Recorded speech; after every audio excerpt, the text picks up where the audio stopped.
जिनमें है हौसला कुछ कर दिखाने का, जिनसे है हम सबको आस, जिनके तरकश में है जिंदगी को मुश्किलों से बचाने की तीर, वही है कर्मवीर, हमारी कर्मवीर। हमारे कर्मवीर। नमस्कार मित्रों, मेरा नाम है वर्तिका राय। आप सुन रहे हैं रेडियो कर्मवीर 90.0 FM पर। आज हम लेकर आए हैं कार्यक्रम हमारे कर्मवीर का एक और एपिसोड। जैसा कि आप जानते हैं, इस कार्यक्रम में हम आपको परिचित करवाते हैं कुछ ऐसे किरदारों से जिन्होंने अपने काम के आधार पर मीडिया और समाज में एक महत्वपूर्ण स्थान प्राप्त किए हैं। कार्यक्रम के प्रोग्राम अधिकारी हैं श्री परेश उपाध्याय। आज हम बात करने जा रहे हैं एबीपी लाइव में बतौर एंकर प्रोड्यूसर किसले गौरव सर से। चलिए सर से बातचीत शुरू करते हैं। सर, आपका बहुत बहुत स्वागत है आज हमारे कार्यक्रम कर्मवीर में। बहुत बहुत धन्यवाद कि आपने कर्मवीर रेडियो में मुझे बुलाया और अपनी बात रखने का मौका दिया। सर, पत्रकार बनने का सफर कब और कहां से शुरू? अगर देखा जाए तो पत्रकारिता तो मैंने स्कूल टाइम से ही शुरू कर दी थी। जब मैं पढ़ता था 8वीं में विद्या मंदिर में और बक्सर में है ये, तो उस दौरान पढ़ाई के समय में ऐसे ही शौकिया तौर पर 2 पन्नों का एक अखबार निकालता था। उस पर खुद से ही लिखता था कि विद्या मंदिर जागरण, और उसमें कुछ ऐसे ही स्कूल की बातें होती थी कि आज इस लड़के की पिटाई हुई, आज टीचर ने उनको पीट दिया, तो इसने आज बम फोड़ दिया। तो ऐसे कुछ चुटीले खबरें उसमें डालता था मैं। तो उस समय से ही मेरे साथी कहे यार तुम तो पत्रकार हो, तुम बढ़िया पत्रकार ही बनो। लेकिन मुझे पता भी नहीं था कि भाई पत्रकारिता की कोई पढ़ाई होती है। तो उसके बाद से मैंने 12वीं जब जैसे मैंने कंप्लीट किया, उस समय घर वालों ने मुझे भेजा कि आप जाइए आईआईटी की तैयारी कीजिए। उसके लिए बाकायदा बनारस में मैंने कोचिंग संस्थान में मैंने नामांकन भी लिया। लेकिन वो बिल्कुल ठीक वैसा ही था कि बंदा पत्रकार है, और पता नहीं क्यों मैं आईआईटी की तैयारी कर रहा था। तो पिताजी के कुछ पैसे भी बर्बाद हुए, और फाइनली 12वीं करने के बाद से मैंने माखनलाल चतुर्वेदी राष्ट्रीय पत्रकारिता विश्वविद्यालय भोपाल के बारे में सुना। उसका फॉर्म आया, उसमें फिर मैंने उसके दाखिला के लिए मैंने उसमें फॉर्म भरा, और फिर इंट्रेंस एग्जाम हुआ और मैं माखनलाल में आ गया। जी, क्या आपके फैमिली से कोई जर्नलिज्म में है? नहीं, कोई मेरा जो घर का जो बैकग्राउंड है तो लोग किसान परिवार से। पिताजी जो है मेरे वकील हैं और मम्मी जो है वो संस्कृत की टीचर है। तो ऐसा अगर कहें तो कोई नहीं है। कोई भी नहीं। आप सर, जब आप 12th में थे, आपकी क्या स्ट्रीम थी? 12वीं में मैंने पीसीएम था मेरा जी। हाँ, तो हालांकि वो समझ से बाहर था, समझ भी नहीं आता था। तो ऐसा लगता था कि हाँ मैं उस चीज के लिए बना नहीं हूँ। और अच्छा हुआ कि मैं माखनलाल में आ गया और यहाँ से मैंने पत्रकारिता की पढ़ाई की और बहुत बढ़िया रहा। क्या आपका ये ड्रीम था पत्रकार बनना? कह सकते हैं, पत्रकार बनना एक सपना था। और विश्वविद्यालय में जैसे ही आपने जो पहला सवाल किया था पत्रकारिता के सफर की, तो जो लोग इस विश्वविद्यालय में पढ़ते हैं, खासियत है इस यूनिवर्सिटी की, वो ये है कि आप जैसे ही आप इस विश्वविद्यालय में दाखिला लेते हैं, नामांकन लेते हैं, तो डे 1 से ही आपके अंदर पत्रकार वाले गुण आ जाते हैं। तो यहाँ एडमिशन लेने के साथ ही आप आधे पत्रकार बन जाते हैं।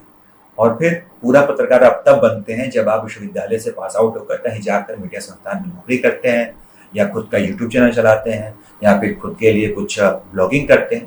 तो ये एक अच्छी बात है कि यहाँ पाते ही आधे पत्रकार बन जाते हैं, क्योंकि यहाँ का जो माहौल है, जिन लोगों से आपकी मुलाकात होती है, आपके विश्वविद्यालय में भी तमाम लोग आते हैं, तो उनसे मिलके जुल के जो है उनको समझ के, तो आपकी जो समझ है ना वो एक पत्रकार के तौर पर विकसित होने लगती है। कॉलेज से जॉब तक का सफर कैसा? हाँ, जब हम लोग आए तो कई सारे सपने थे माखनलाल में कि आगे नौकरी का क्या होगा, प्लेसमेंट होता है कि नहीं होता है। लेकिन ये माखनलाल से करीब 700 या 800 बच्चे उस समय पास आउट होते थे। अब पता नहीं कितने लोग पास आउट होते हैं। तो कुल मिला के एक बड़ा नेटवर्क है माखनलाल का। और देश के जो अग्रणी मीडिया संस्थान है जैसे केबीपी न्यूज, आज तक, जी न्यूज, तो वहाँ यहाँ के लोग काम करते हैं। तो उनका बड़ा सहयोग मिला। और फिर जैसे ही मैंने 2016 में पास आउट हुआ तो कैंपस प्लेसमेंट आया IBC 24 का, वहाँ मेरा सिलेक्शन हो गया। MPCG का एक बड़ा चैनल है, तो वहाँ करीब 2 महीने मैंने काम किया। उसके बाद से मुझे ऑफर आ गया इंडिया न्यूज़ दिल्ली का। फिर उसके बाद से मैं वहाँ चला गया और फिर उसके बाद से मैं जी में रहा, बतौर असिस्टेंट प्रोड्यूसर वहाँ पे काम किया। वहाँ खबरों को लिखना, खबरों को पेश करना, आउटपुट डेस्क जिसको बोलते हैं, वहाँ पे मैं रहा। उसके बाद से मुझे फिर एबीपी में मौका मिला और यहाँ पे मैं बतौर एंकर प्रोड्यूसर काम कर रहा हूँ। और यहाँ जो है मुझे सब कुछ करना होता है, सब कुछ मतलब कि ये जो लोग सुन रहे हैं, जो खासकर पत्रकारिता के छात्र हैं, उनके लिए भी जरूरी है कि आपको सब काम करना चाहिए, मतलब सब काम आना चाहिए। आपको लिखना आना चाहिए, पढ़ना आना चाहिए। आप अभी से जो है वॉइस ओवर की प्रैक्टिस कर दो, अपनी स्टोरी खुद लिखो, खुद उसको वॉइस ओवर करो, खुद आपको एंकर करना होता है, खुद आपको अपनी स्टोरी ढूंढनी होती है, खुद आपको अपने कॉन्टेक्ट खंगालने होते हैं। अगर मान लीजिए कि अभी किसी घटना पे आपको किसी व्यक्ति का इंटरव्यू करना है, तो आपके पास 4-5 नंबर हों, पहले से अपने संबंध ऐसे बनाइए। मान लीजिए कि चुनाव है और चुनाव पे आपको एक विश्लेषण करना है, तो 5 लोग हों कि अरे सर आपका नंबर है, ये फला आदमी है, फला आदमी है, ये चुनावी विश्लेषक है, तो आप उनसे मिलकर बात कर लीजिए। कॉन्टेक्ट्स बहुत महत्वपूर्ण कॉन्टेक्स्ट, हाँ। एक पत्रकार के कंधे पे बहुत जिम्मेदारियां होती हैं। वो पत्रकार किस तरह से अपनी जिम्मेदारियों का पालन करता है, जिम्मेदारी को निभाता है? देखा जाए तो एक पत्रकार की जो सबसे बड़ी जिम्मेदारी है वो है कि सूचना का सही तरीके से प्रसारण करना, सही तरीके से पहुंचाना। कई बार आज के दौर में क्या है कि इंटरनेट का जमाना है, सोशल मीडिया का जमाना है, व्हाट्सएप का जमाना है। कई बार हम तक जो है कई ऐसी खबरें आती हैं जो गलत होती हैं, तो उसकी जांच पड़ताल करना और फिर उसका प्रसारण करना, लोगों तक पहुंचाना, ये एक बड़ा टफ काम है। और मुझे लगता है कि सभी लोगों को इस चीज की आदत डाल लेनी चाहिए कि भाई उस एक समझ विकसित करनी चाहिए कि आपको देखते ही समझ में आ जाए कि ये कौन सा तस्वीर जो है ना ये फेक है, कौन सा तस्वीर रियल है, कौन सी घटना गलत है, कौन सी घटना सही है। एक आपके अंदर समझ डेवलप हो जाएगी। एक नजर में जब आप किसी तस्वीर को या वीडियो को देखेंगे, अरे यार ये तो पुराना वीडियो है, 2005 का है, इसको अभी क्यों दिखाया जा रहा है, ये 2003 का है अभी, मतलब आप वीडियो को देख के समझ जाएंगे। ये शुरू में थोड़ा सा मुश्किल होता है, लेकिन धीरे धीरे आदमी अभ्यस्त हो जाता है। तो सबसे बड़ी जिम्मेदारी ये होती है। उसके अलावा समाज में आपकी खबरों का क्या असर हो रहा है, ये भी देखना बहुत जरूरी है। कई बार क्या होती है कि खबरें जो होती हैं वो यहाँ से निकलती हैं, लेकिन जब मार्केट में पहुंचती हैं, लोगों तक पहुंचती हैं, तो उसका एक बड़ा इम्पैक्ट होता है। कई बार आपकी खबरों को लोग क्या करते हैं, आजकल मैं जैसे बताया कि वायरल होने का जमाना है, सोशल मीडिया पे आप लोग वायरल होते हैं या तो ट्रोल होते हैं, दो इस्तेमाल होता है। तो कई बार क्या होता है, जो आप खबरें दिखाते हैं उसको लोग काट के, उसके चंक्स निकाल के, उसको गलत तरीके से भी उसको जो है फैलाते हैं। तो एक ये भी दिक्कत होती है। तो इन सारी चीजों को ध्यान में रखते हुए पत्रकार को काम करना चाहिए कि सब कुछ ठीक रहे, समाज में जो भाईचारा बना रहे। अगर आप दंगा की रिपोर्टिंग करने गए हैं तो आपको ये देखना चाहिए कि भाई आपकी खबर से दंगा और ना भड़के। तो ये सारी चीजें जिनका आपको ध्यान रखना चाहिए। आपको कई बार कुछ तस्वीरें छुपानी भी पड़ती हैं, जैसे कि एल्कोहल हो गया, धूम्रपान हो गया, तो उनको आपको ब्लर करना होता है। कई तस्वीरें जो कई लोगों को विचलित कर सकती है, उन्हें जो है ब्लर करके दिखाना होता है। तो कई सारे एथिक्स होते हैं जो माखनलाल चतुर्वेदी पत्रकारिता विश्वविद्यालय या कहीं पे भी जो बच्चे पढ़ाई कर रहे हैं तो उनको पढ़ाया जाता है मीडिया लॉ एंड एथिक्स में। आप भी पत्रकार हैं, आप किस तरह से अपने आज्ञा का जो आपकी एथिक्स है आप उसको कैसे पालन करते हैं? आपके भी तो कुछ एथिक्स होंगे ना कि पत्रकार है, हमारी कोई भी जिम्मेदारी है, तो आप उसको कैसे निर्वहन करते हैं? जैसा कि मैंने आपको बताया कि एक बड़ा टफ काम है कि भाई फेक न्यूज ना हो, तो उसके लिए घंटों मेहनत करनी पड़ती है, वेबसाइट्स खंगालनी पड़ती हैं, तस्वीरें या वीडियोज हैं तो उनको उनके फैक्ट चेक्स करने होते हैं। जो भी खबर हम लिखते हैं उसको 2 बार पढ़ते हैं, एक बार और कि भाई इसमें कोई ऐसी बात तो नहीं लिखी है जो गलत है। जो हमने डाटा दिए हैं, जो डेटा है वो डेटा सही है ना, जिन समय का जिन लोगों के बारे में जिक्र कर रहा हूँ उनके नाम तो सही है ना, कई तरीके से किसी भी गलत सूचना का प्रसारण ना हो। तो ये सब जो जिम्मेदारियां होती है उसका बड़ा ख्याल रखना पड़ता है। और मुझे गर्व महसूस हो रहा है ये बताते हुए कि अभी तक तो सब कुछ ठीक रहा है, बाकी आगे देखते हैं, आगे भी सब कुछ बढ़िया रहेगा। जब आप पत्रकार बनने का सोचे तो आपके घर वाले का क्या रिएक्शन? हाँ, ये बड़ा महत्वपूर्ण सवाल है, क्योंकि जब मैं पत्रकार बनना चाहता था और घर वालों को मैंने बताया कि मुझे मास कम्युनिकेशन करना है, तो हमारे यहाँ ग्रामीण माहौल है, गांव के लोग हैं, तो उनको ऐसा लगा कि मास कम्युनिकेशन क्या है। तो लोगों ने अपने मन में एक बात बैठाई कि ये मास कम्युनिकेशन जो है ना, ये मास कम्युनिकेशन करना चाहता है, भोजपुरी बोलते हैं हमारे, मास कम्युनिकेशन करना चाहता रहा। तो उनको ये तो वो करते हैं ना जो फिल्म में वो हीरो के पीछे नाचते हैं, तो उनको ये लगा। फिर मैंने उनको बताया कि नहीं नहीं, ये पत्रकार बनने की जो है एक ट्रेनिंग है, पत्रकारिता की पढ़ाई है। हाँ, तो फिर लोगों ने उस वक्त जो है सो मीडिया पावरफुल थी, उस समय मीडिया चैनल्स कम थे, तो लोगों के बीच एक पत्रकारों की एक अच्छी इमेज हुआ करती थी। तो लोगों ने कहा कि हाँ ये जो है ठीक है, अच्छा है, तुम्हारा मन है करने का तो करो। किसी ने रोका नहीं, घर वालों का सपोर्ट मिला। थोड़ा बहुत हैरान तो हुए कि बेटा तुमने जो है मेरे करीब 1 लाख रुपए के आसपास जो है तुमने IIT की तैयारी में बर्बाद कर दिए, और अब तुम ये कह रहे हो कि मुझे पत्रकार बनना है। तो बिल्कुल तुम तो फील्ड ही चेंज करे, तो पहले ही बता दिए होते, तुम 12th में आर्ट्स ले लिए होते। तो ये रहा उस समय का रिएक्शन, लेकिन हाँ सब कुछ ठीक रहा। और मैं अपने घर वालों का बड़ा शुक्रगुजार हूँ जिन्होंने मुझे इस बात की फ्रीडम दी कि मैं अपने मन से अपना करियर चुन सकूँ जिसमें जहाँ मुझे जाना है। और मुझे ऐसा लगता है वर्तिका की पत्रकारिता के अलावा अगर मैं किसी और काम में होता, अगर मैं इंजीनियर होता, अगर मैं डॉक्टर होता, तो इतना बेहतर नहीं कर पाता। शायद मेरी बनाए हुए जो पुल हैं वो पता नहीं कितने दिन टिकते, नहीं पता, लेकिन हाँ मैं सही जगह पे हूँ। जैसे कि आप बोले कि मैं बनना चाहता था और मैं आगे बना। कई बच्चे ऐसे होते हैं कि वो करना चाहते हैं लेकिन वो कर नहीं पाते, यही शंका में कि उन्हें करना क्या है, ये उलझन उनमें रहती है। वो किस तरह से अपने आप को पहचाने, इसके बारे में। बिल्कुल, आप जो है सो आपके दोस्त इसके बारे में बताते हैं। जैसे कि मुझे पहले बताया मेरे दोस्तों ने, जब मैं 8वीं 9वीं में पढ़ता था विद्या मंदिर में, तो बताया लोगों ने, मेरे साथियों ने, कह रहे तुम तो प्रेस रिपोर्टर हो, तुम तो अखबार निकाल रहे हो।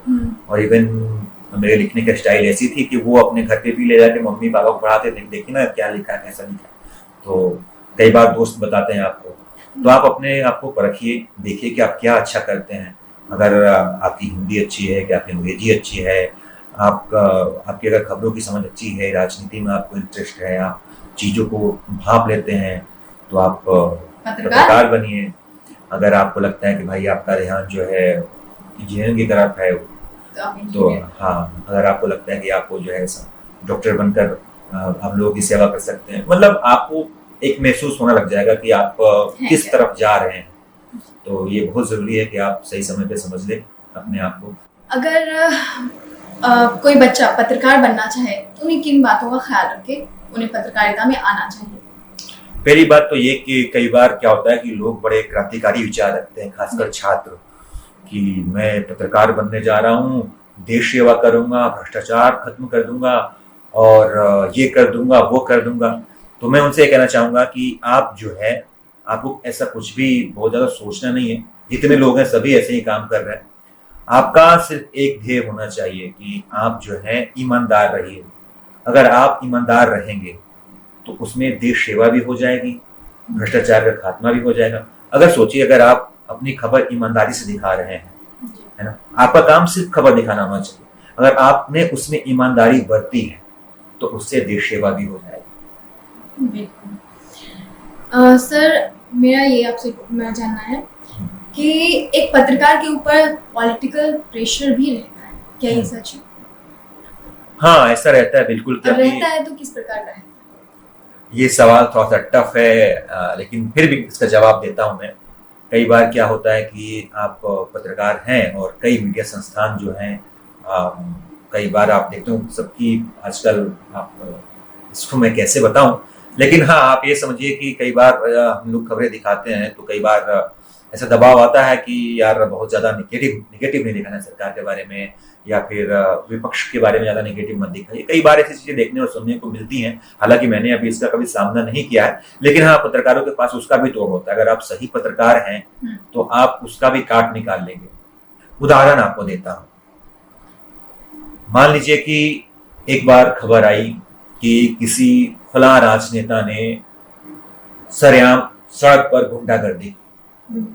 मीडिया संस्थान में बैठे जितने पत्रकार हैं वो इस बात को समझ रहे हैं, इस खबर को हम चलाएंगे, विस्फोट होगा, ऊपर से फोन आ जाएगा, ये क्या कर रहे हो, बंद करो, गिराओ खबर। तो इससे पहले कि फोन आए ऊपर से, इससे पहले कि डांट पड़े, इससे पहले खबर को रोकी जाए, तुरंत 5 मिनट चला दो, वायरल कर दो। धड़ से ब्रेकिंग मारते हैं, दिखाते हैं विजुअल, तब फोन आता है कि हाँ खबर गिराओ। ये मेरे साथियों का अनुभव है। खबर हटाओ, खबर हटाने तक खबर जो है चल जाती है, वायरल हो जाता है, पत्रकार अपना काम आसानी से निकाल जाते हैं। तो बहुत समझ और चतुराई के साथ काम करना करेंगे आप तो कोई भी दबाव हो, आप सबसे निकल के आप बेहतर काम करेंगे। ये आपको उदाहरण दिया मैंने कि कैसे तमाम दबाव के बीच भी आप अपनी पत्रकारिता को आप बचाए रख सकती हैं और उसका इस्तेमाल कर सकती हैं। पत्रकारिता में कई लोग ये देख के भी आते हैं कि इसमें बहुत ग्लैमर है, लोग एंकर ही बनना चाहते हैं, कई लोग रिपोर्टर ही बनना चाहते हैं, उनको फिर रिपोर्टिंग ही करनी है। और जैसा आपने बताया कि आपको हर चीज आनी चाहिए, लेकिन कई लोगों का मोटो ही तय रहता है कि हमें यही करना है। तो ऐसे में लोग क्या आगे इसका स्कोप है कि जो सोच के रखे वही करना ही है? तो इसके बारे में बिल्कुल आप सही कह रही हैं। आजकल ज्यादातर जो लोग पत्रकारिता में आते हैं उनका ये सपना होता है कि या तो एंकर बने या तो रिपोर्टर बने। तो बिल्कुल स्कोप है, इसमें कोई दिक्कत वाली बात नहीं है। आजकल डिजिटल युग है। आप मेरा एक उदाहरण ले सकती हैं कि मेरा भी मन ऐसा ही था, लेकिन डेस्क पे काम करता था। लेकिन आजकल जो डिजिटल युग है ना, वो आपको आज़ादी देता है कि आप घूमिए, ढूंढिए, अपनी स्टोरी कीजिए, उसका वॉइस ओवर कीजिए, उसका एंकर कीजिए, क्या दिक्कत है। आजकल चेहरा मायने रखता। आजकल सबसे बड़ी बात यह है कि आपको एंकर नहीं बनना है। वो जो एंकर सूट बूट टाई पहन के जो स्टूडियो में बैठते हैं, आपको आवाज बनना है। क्या जरूरी है कि हम भाई सूट बूट पहन के हम एंकरिंग करें? हम जैसे हैं वैसे करें, हम शर्ट पहन के करें, हम टी शर्ट पहन के करें। हमको आवाज बननी, लोगों को लगे कि ये आदमी जो है ये हमारे बीच का है, हमारा अपना है।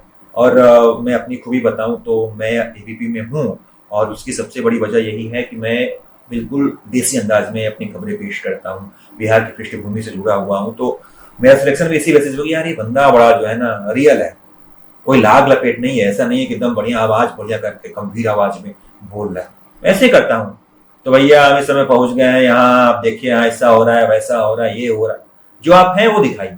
ये नहीं कि आप बिल्कुल गंभीर बन के इस वक्त बड़ी खबर आ रही है, तो आराम से बोल लीजिए, भाई खबर ही तो बतानी है। तो कुल मिला के मैं सबसे कहूंगा कि बहुत स्कोप है।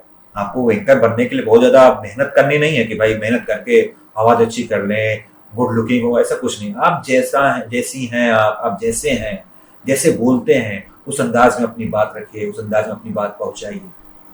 तो आप लोगों से कनेक्टेड रहना चाहते हैं जी, लोगों से कनेक्टेड मतलब लोग आपसे कनेक्टेड हो, आप लोग दोनों ही होना चाहिए। और लोगों को ये लगना चाहिए कि ये जो आदमी है, ये जो व्यक्ति है, ये हमारे बीच का है, ये हमारी बात कर रहा है, तभी वो आपसे कनेक्टेड होंगे। मतलब एक अगर रिपोर्टर बनना चाहते हैं कोई भी, तो आपको लोगों से कनेक्ट रहना चाहिए। आप ऐसे रहें ताकि लोग भी आपसे कनेक्ट रहें। पहली चीज तो ये है कि जो छात्र हैं उनको मतलब हमेशा खबरों पे ध्यान देना चाहिए। आपको अपडेट रहना चाहिए खुद को भी, क्या हो रहा है, क्या नहीं हो रहा है, देश में क्या हो रहा है। और अखबार नियमित रूप से पढ़िए, पढ़ाई भी कीजिए, घूमिए फिरिए भी। मैंने जो कुछ रूल्स अपनाए थे अपनी लाइफ में, तो मैंने थोड़ी बहुत पढ़ाई की थी, लोगों से मिला जुला खूब, लोगों से बातचीत खूब की, कॉन्टेक्ट्स मैंने बनाए। और मैंने जो है रोज मैं फिल्में भी देखता था, तो उससे कई चीज़ें मेरी जो है, मेरा नज़रिया थोड़ा सा, मेरा जो सोचने समझने का दायरा था वो बढ़ा। तो ये अपनी प्रैक्टिस में लाइए, और ये जो कदम है ना, वो आपको एक सफल पत्रकार की तरफ जो है धीरे धीरे अग्रसर आप इसमें होते जाएंगे। गंभीर सवाल से हटकर एक क्वेश्चन, सवाल ये है कि आप गुड लुकिंग हैं, आपकी पर्सनालिटी भी अच्छी है, तो आपने ये नहीं सोचा कि पत्रकार से हटके थोड़ा फिल्मों में ट्राई करनी चाहिए? देखिए क्या होता है ना कि कई बार जब आप कॉलेज लाइफ में होते हैं, स्कूल लाइफ में होते हैं, तो बहुत चढ़ाने वाले दोस्त मिल जाते हैं, अरे तू तो बहुत अच्छा है, तुम्हें तो मुंबई जाना चाहिए, यहाँ क्या कर रहे हो। तो ऐसे लोगों से सावधान रहिए।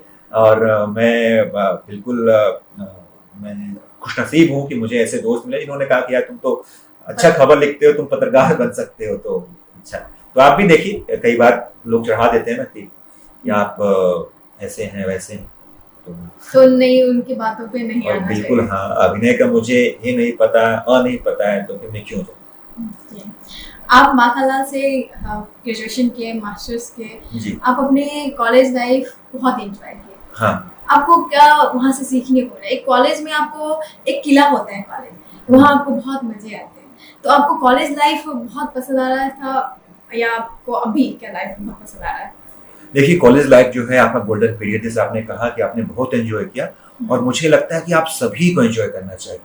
उस समय जो है थोड़ी पढ़ाई, थोड़ी बातचीत, उसके साथ साथ जो है आपको एंजॉयमेंट तो मतलब बिल्कुल करना चाहिए। और खासकर जिस शहर में मैं था, जिस शहर में वर्तिका जी आप हैं, जिस शहर में अगर माखनलाल के छात्र हैं, वो शहर इतना प्यारा है कि आने वाले समय में शहर जो है आपको बहुत याद आएगा, है ना, बहुत याद आएगा। तो जो भी आपके 2 साल 3 साल हैं, उसको आप खूब मतलब एंजॉय कर लीजिए।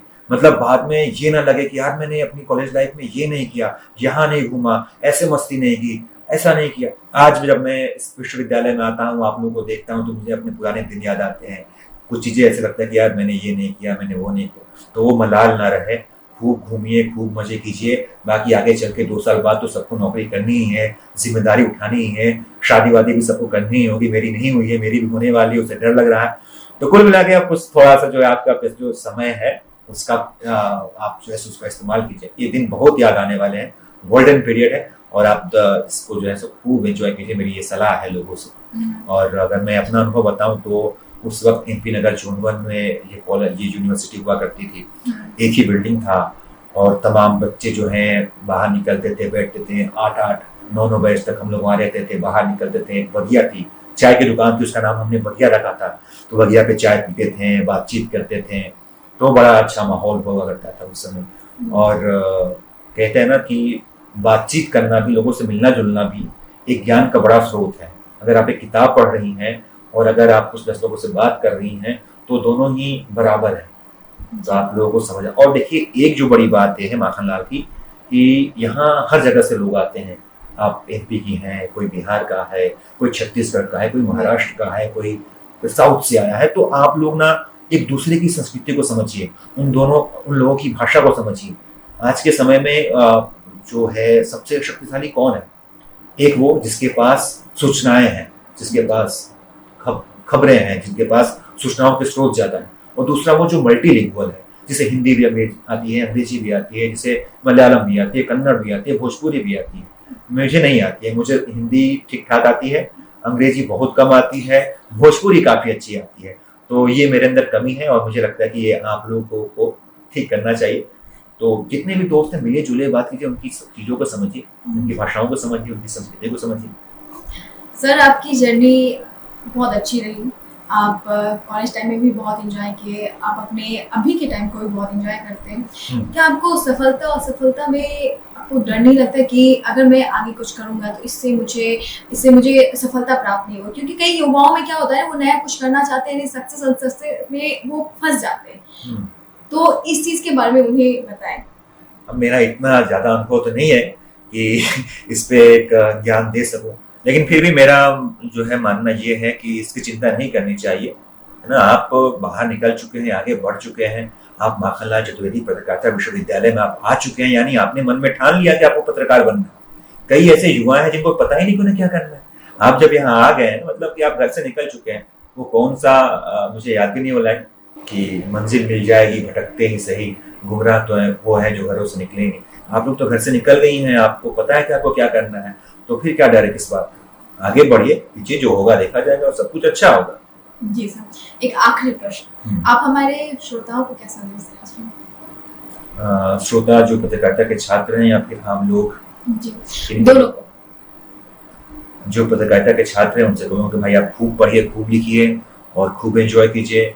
जो आम जनता है उनसे कहूंगा कि आप जो है देखते रहिए ABP लाइव। जी, तो हमारे साथ थे किसले सर, जो ABP लाइव में बतौर एंकर और प्रोड्यूसर हैं। इनसे बातचीत करके काफ़ी कुछ जानने को मिली। उम्मीद करती हूँ कि हमारे श्रोताओं को भी बहुत कुछ जानने को मिला होगा। पत्रकार आप किस तरह बन सकते हैं, अगर आप में पत्रकारिता करने की क्षमता है तो आपको किन बातों का ख्याल रख के आपको पत्रकारिता में आना चाहिए। तो ऐसे ही आप सुनते रहे 90.0 FM जनगण मन की बात। आओ हम सब थामे हाथ, गांव शहर के करेंगे बात, खेतों और खलियानों से जुड़कर करेंगे जनगण मन की बात। 90.0 FM रेडियो कर्मवीर सुन रहे हैं आप, रेडियो कर्मवीर जनगण मन की बात, रेडियो कर्मवीर हम हैं आपके साथ। रेडियो कर्मवीर जनगण मन की बात।